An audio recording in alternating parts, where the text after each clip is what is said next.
વડોદરાના સયાજીગંજ વિસ્તારમાં દિવ્ય ભાસ્કર દ્વારા એજ્યુકેશન એક્સપોનું આયોજન કરવામાં આવ્યું હતું. વડોદરા શહેરના હાર્દ સમાન સયાજીગંજ વિસ્તારમાં આવેલ એક ખાનગી હોટેલ ખાતે જાણીતા દૈનિક અખબાર દિવ્ય ભાસ્કર દ્વારા એક ભવ્ય એજ્યુકેશન એક્સપોનું આયોજન કરવામાં આવ્યું હતું. આ કાર્યક્રમનો મુખ્ય હેતુ વિદ્યાર્થીઓની કારકિર્દીના વિવિધ વિકલ્પો અને ઉચ્ચ શિક્ષણની તક વિશે માહિતગાર કરવાનો હતો. આ એક્સપોનું ઉદઘાટન વડોદરા મહાનગરપાલિકાના મ્યુનિસિપલ કમિશનર અરુણ મહેશ બાબુના હસ્તે કરવામાં આવ્યું હતું. આ પ્રસંગે દિવ્ય ભાસ્કરના દીપકભાઈ, અખબારના તંત્રીએ તેમજ અન્ય મહાનુભાવો વિશેષ રૂપથી ઉપસ્થિત રહ્યા હતા. તો કમિશનરે આ પહેલને બિરદાવતા જણાવ્યું હતું કે આવા આયોજનથી વિદ્યાર્થીઓને એક જ છત નીચે શૈક્ષણિક માર્ગદર્શન મળી રહે છે, જે તેમના ઉજ્જવળ ભવિષ્ય માટે અત્યંત જરૂરી છે. આ એક્સપોમાં રાજ્યની અને દેશની અલગ અલગ નામાંકિત યુનિવર્સિટીઝે ઉત્સાહભેર ભાગ લીધો હતો. યુનિવર્સિટીઝના પ્રતિનિધિઓએ વિદ્યાર્થીઓ અને વાલીઓને કોર્સની પસંદગી, ફી સ્ટ્રક્ચર અને પ્લેસમેન્ટ જેવી મહત્વની બાબતો પર વિસ્તૃત ચર્ચા કરી હતી. આ એક્સપોમાં જોડાયેલા તમામ લોકો અને શૈક્ષણિક સંસ્થાઓએ વિદ્યાર્થીઓના પ્રશ્નોનું નિરાકરણ લાવવા પ્રયાસ કર્યો હતો.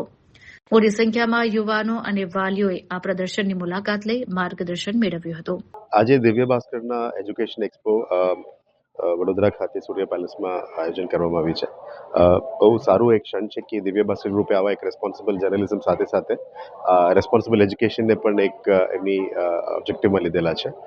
અહીંયા ઘણા બધા યુનિવર્સિટીઝની બાળકોને કેવી રીતે ફ્યુચરમાં માર્ગદર્શન મળી શકાય એ બાબતનું અહીંયા ડિસ્પ્લેસ પણ છે. સાથે સાથે abroad education, state level education અને નેશનલ લેવલ એજ્યુકેશન માટે પણ શું શું કરવું જોઈએ આવા પ્રકારના યુનિવર્સિટીઝ, કોલેજીસ અને સ્ટુડન્ટ્સને એક્સપોઝર માટે પણ કર્યું છે.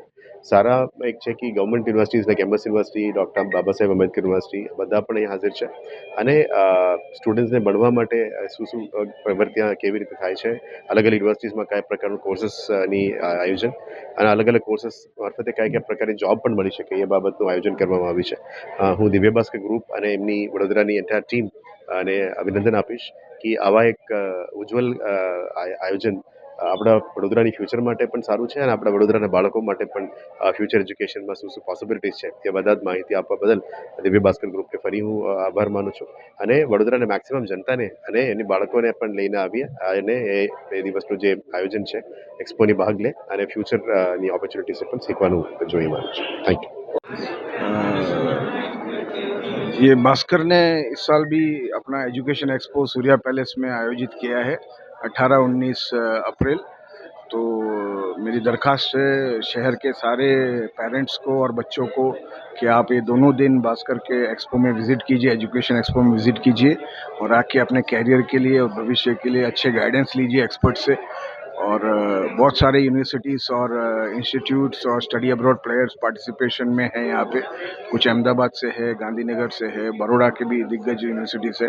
तो आप सभी को एक अच्छा मौका मिलेगा इन सब से गाइडेंस लेने का और अपना भविष्य बनाने का. So thank you very much and please ज़रूर आइएगा. ये 2 दिन अप्रैल 18th and 19th Surya palace Baroda.